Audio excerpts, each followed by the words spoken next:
introduce you one by one. Hi, I'm Manuni Patel and I'm an architect. I graduated from CEPT University. Hi, I'm Monik. So I'm basically from Mumbai, studied in Ahmedabad CEPT University. Hi, I'm Kishan and I'm from Ahmedabad itself, also an architect. I'm Vedanti and I'm from Bombay, but I studied at CEPT and now we've continued practice here. Hi, I'm Prasik. I'm from Patan, and same like we were in the same batch at SAC. And there's also Nishita and Krishna and Aman who are not here, but they were all our batchmates. We're 8 of us totally. So all of you have been batchmates, right? Yeah. So tell us something about the journey of Compartment S4. I mean, how did this idea of collaboration after the academics came up? So the idea actually came while we were actually studying and while we were doing this thesis. So we had this common goal of actually doing something for either a community or a settlement, be it in rural or urban. So that is how we thought if we could all get together, and we all had this common goal. It was like everyone had this common idea going into the next step after academics. So that is how we But it's had a small discussion, and then it was a step-by-step process when we actually realized this compartment as four after 8 to 9 months from that initial idea that we had. It started off with one project which was mainly in the Ahmedabad Urban Development Authority. So we approached them to work in the urban fringes, and then slowly we started collaborating for more projects. So it organically formed into a firm.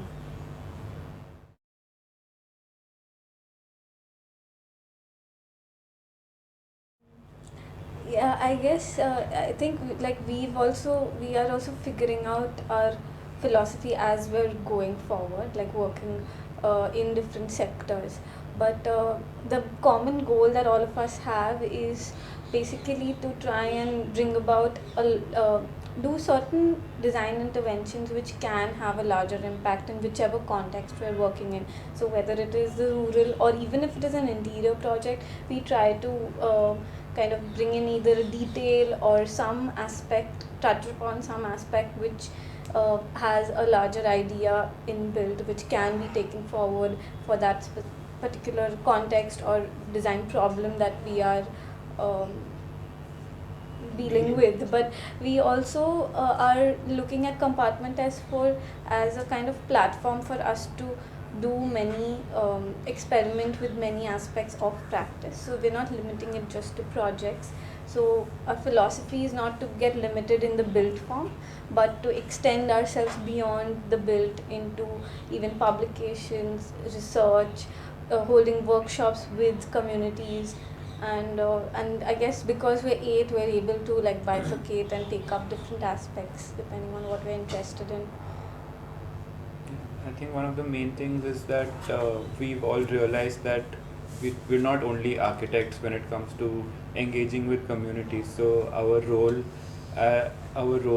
as designers, it grows much more than just being designers working on the table. So that's what we're trying to evolve now.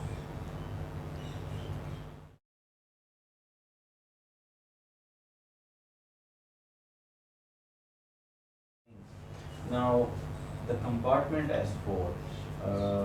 Do you see it as the individuals coming and using this space, or do you see that this is one entity and the individual is part of that? I think it is more as a single entity and everybody is sort of But part it is, of it. it is not like it won't fall into any of those categories. It is one entity, compartment S4, but it has the freedom to actually grow and pitch your ideas that if tomorrow we want to start something in a different direction, and if we have the space and the possibility in every aspect, then we are not sitting behind that, we will not do that. So we have that freedom that, okay, we have that added platform just because it is compartment S4 that we can do something more. So that is also a strength of us. We can work in different areas, like as you said, like in rural, urban, and interior. So basically, because of that different kind of strength we have, or a different kind of ideas we have, so we was just doing experiment with those ideas and start doing work on those ideas. So basically, it explores both the possibilities. Yeah. Like Yeah. it gives freedom to individual or to people with some idea, then they can use this space and Yeah. Take grow it it. forward. And at the same time, there is a larger umbrella. There is a larger philosophy under which everybody sort of falls into that. But that philosophy doesn't become a binding restriction on somebody who wants to do something that is completely out of the philosophy of the firm. Is it like that, or is it no? It has to be under a common shared interests or something like that. Till now, I think all the things have fallen into that. The philosophy is also right now too broad. So Yeah. there are not many things which go outside that philosophy. Plus anything related to design and things related to Contextualizing yes. it. So- Yeah, we wouldn't mind doing. So for example, research is something that we have been talking about, but we have recently started doing that. So since like that, we always have discussions amongst us if there are new ideas.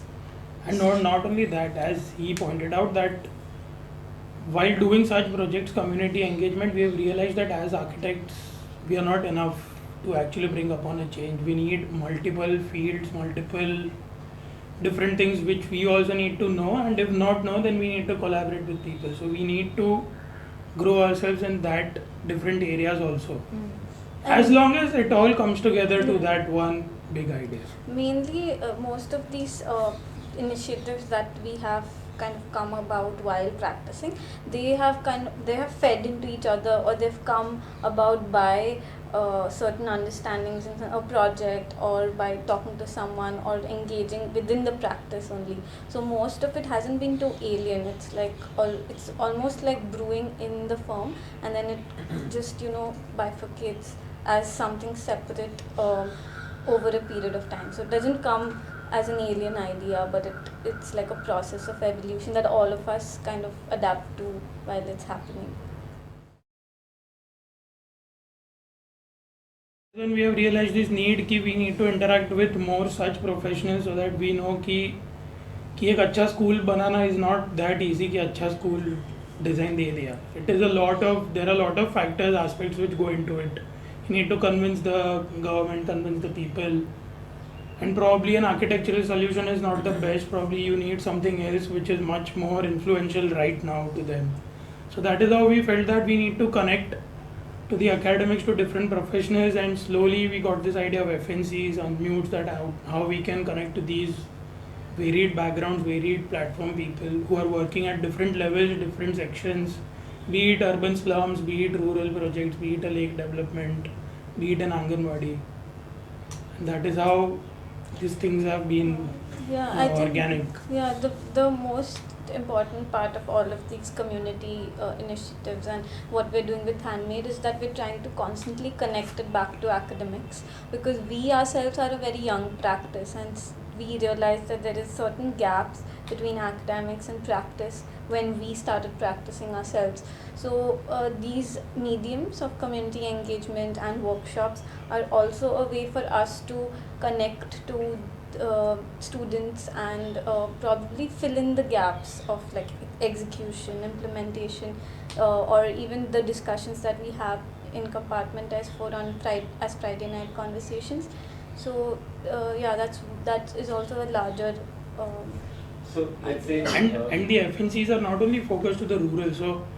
So in an urban setup, we felt that there is a big connection lag between the builders and the architects. Probably why the buildings are not coming up the way we desire. So we wanted to reduce that lag between architects and builders.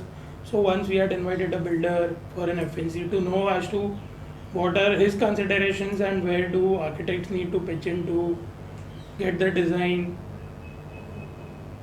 a bit different from that day-to-day housing which comes up. So it is that connect in all aspects that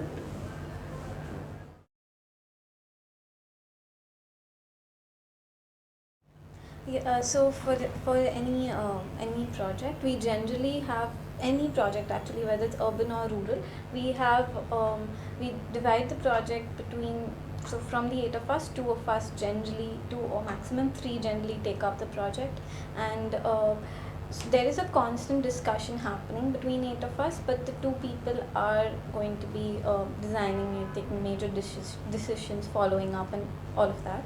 So the process in terms of an architecture project in, let's say, an urban context would be a certain like back and forth with the client, whatever aspects of design it generally entails, conceptual design, the different stages of design that it goes through, and like simultaneously we do have these Tuesday discussions in studio where all 8 of us generally put forward all these projects on the table and we discuss them at length. So that is when we loop in everyone for these particular projects.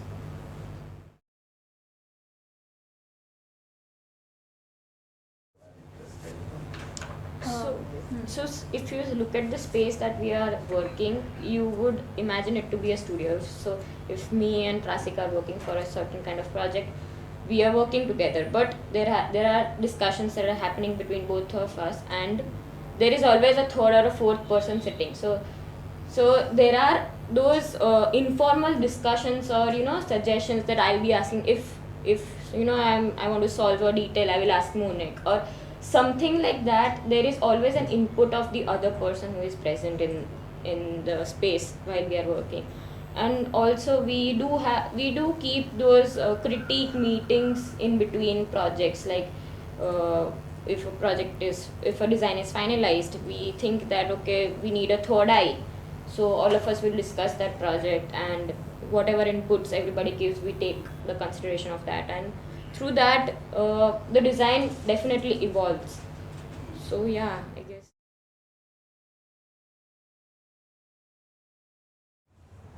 I think sort of they both feed into each other. So even in the urban projects, I think one of the major things we try to achieve is how to do something in a minimal way as possible. Even if you're doing, let's say, an interior project, we do it in such a way that there is the least wastage of material, or even economical in terms of the cost. So since we've been working so much in the rural areas, and we know that every material, how it's sourced and how difficult it is to get material, so even while using it in an urban context, we tend to sometimes forget that. But I think because of our background of working in the rural, we make sure that material is used sensitively in urban projects. So that sort of overlap happens between the two kinds of projects that we are doing.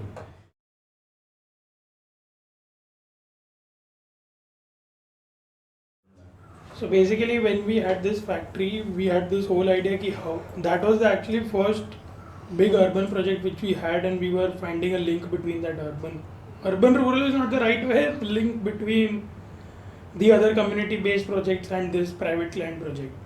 So we thought that the users are the utmost importance, and there was a observation that we had in the previous factory that it was very hot and they used to constantly complain about the heat, and it was so hot, there was minimal ventilation, there was nothing, and that machine produced a lot of heat, that plastic wala machine. So we thought, what can we do to make their environment a bit comfortable, and that too with passive system, so that we can convince the client also that it won't cost too much by doing it mechanically. And again, the another factory that we did now, we were consciously designing spaces for the workers, and we made a canteen for the workers. We convinced the client to give a canteen for the workers which is actually facing the farms. It is the place from where the wind is coming.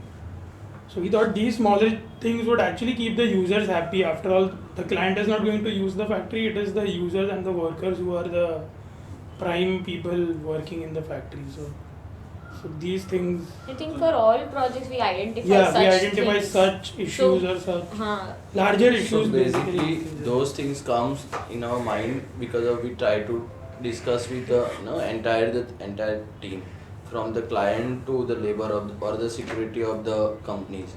So from that we are able to identify those kind of problems, what kind of problems they are facing.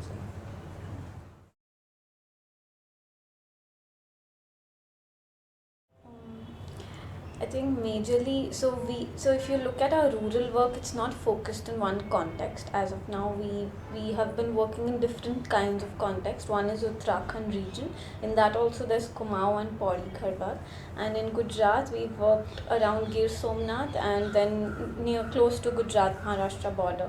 So in terms of that, just our struggle in rural has also been like sourcing of material, sourcing of the right kind of masons, training certain masons and labor on site and the locals so that it leads to a certain kind of capacity building, and also working with the stakeholders that we have, because since it's not focused in one village, it is like a multiple villages that we work in.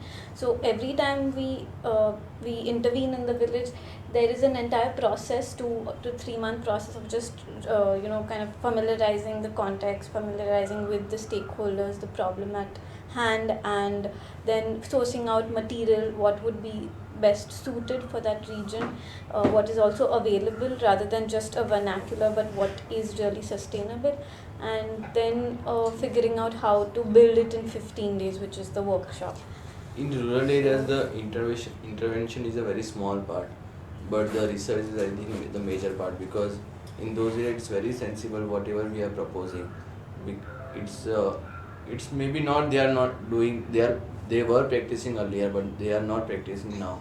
So whatever we are proposing, we have to do research about that. It is suitable.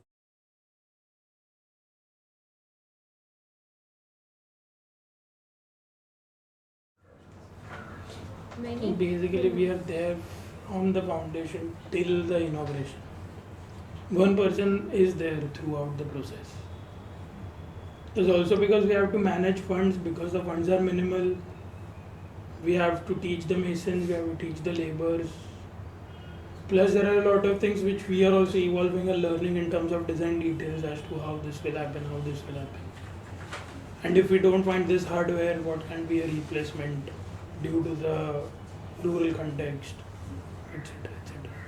And also the why we are there is not only because of the building, because also our aim is not in the end to make a product which is the building, but to make a space which is sort of owned by the whole community. They can sort of, after the building is over, take ownership of that building. So that can happen only if we, during the process of the construction, you are engaging with them in different ways, not only involving them in the process of construction, but also trying to understand different things, how they function, and basically a lot of things. And depends on the, like for example, when we were working on the tourism center, we were also involving ourselves into documenting the heritage, or documenting the cultural life Tradition. of the traditions of the people living there, so that we can sort of incorporate those things into our building itself, and in a way make them also remember the things that they have forgotten in these coming years.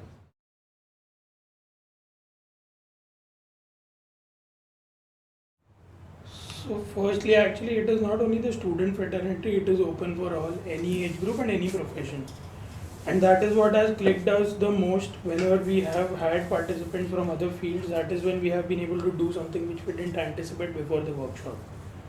So those are the few inputs which we also get when we take workshops with such varied participants. So like in the school that we built in Nainital, we had a participant from NID who is an interactive media designer. So we had this broad idea of designing a board for the village, that entrance board in the village. So once you enter the chalk. So then he came up with suggestions as to how we can make it interactive and how we can do something more. So we recorded these local sounds of the village, people singing the local folk songs. It is a bird sanctuary, so we recorded the birds, we recorded the rain. So whenever you pass through that chalk, you will have a voice which will come, which will welcome you to Gugu Kham in Gada in Kumaoni language, and then this one folk song will play. So these were attractions which not only as an architect we could get through our building, but it was something which binds the whole village. Because through the school we were just making something for the school, but through this chalk we actually activated the whole space in terms of getting tourists from Nainital to just see this chalk, to just hear to these folk songs. So these handmade workshops are not only in terms of getting a building built, it is this collective effort of what we can get from the so and so person. But in terms of like if we were to just look at the I mean before when we were proposing the Intern. so in terms of the workshop for architecture schools, if we were to look at it from that perspective, we think that this workshop specifically is important even in architecture schools, is because it is like it is based in a rural context, so it kind of follows a process of first 2-3 days of just understanding the context and then building. So even the architecture students who we have got for the workshop, they we immediately realized the need for such a kind of module, because most of the even we as architecture students have been engaged in documentation in rural areas, but not really building with hands, and if it is building with hands, it's generally on campus.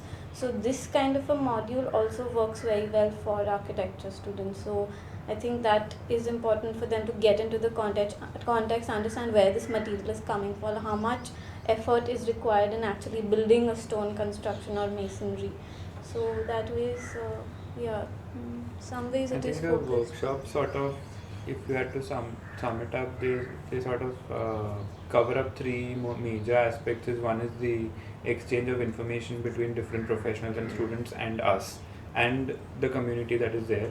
Secondly, it would be basically generating a sense of enthusiasm in the space, in the place itself, because the workshop sort of builds up that there is something happening there, and in general the people of the village themselves start feeling that feeling and owning up for that thing. And thirdly, it also sort of, because we started these workshops majorly when we started these workshops, we were sort of trying out smaller build forms, because it's not easy as a young practice to get into big government projects which you can do in rural areas. So they sort of also became like a financial module for us, in which we could do smaller projects, so that we can also sustain ourselves, so that if let's say our travel or things like that could be taken care of through those workshops.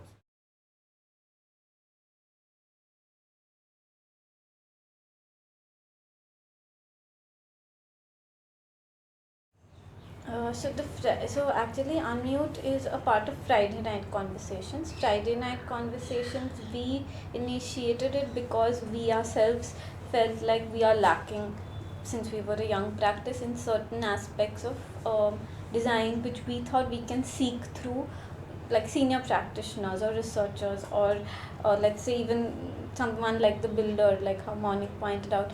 So so we are now essentially opening out our studio to younger practitioners, to students, to come and interact on these very specific topics which we generate through our practice. So most of the discussions have as of now been on housing, some rural housing, or like real estate housing, or even affordable housing. So they're very specific as to what are we discussing in that particular discussion, but also it comes from what we ourselves are experiencing. So when we are doing rural housing, there are many struggles we have within design and execution. So then that discussion, that's why it called someone like Rajendra Desai, who has invested his entire life in rural housing, and how he has gone about managing both construction and design. So this is a medium for us to learn from him, as well as open out that discussion for anyone else who wants to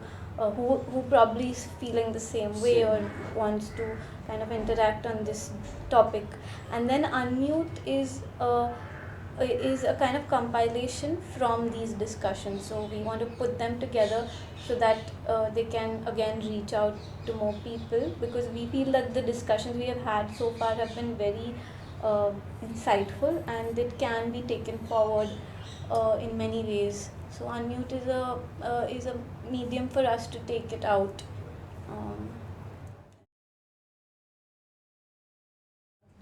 We have a lot of ideas that we want to do, but everything will happen like slowly. Right now we have three things, I think, major things. One is the architecture and that part of it. One is the research part of it, and one Is I the don't know. It's more skill development programs for the villagers.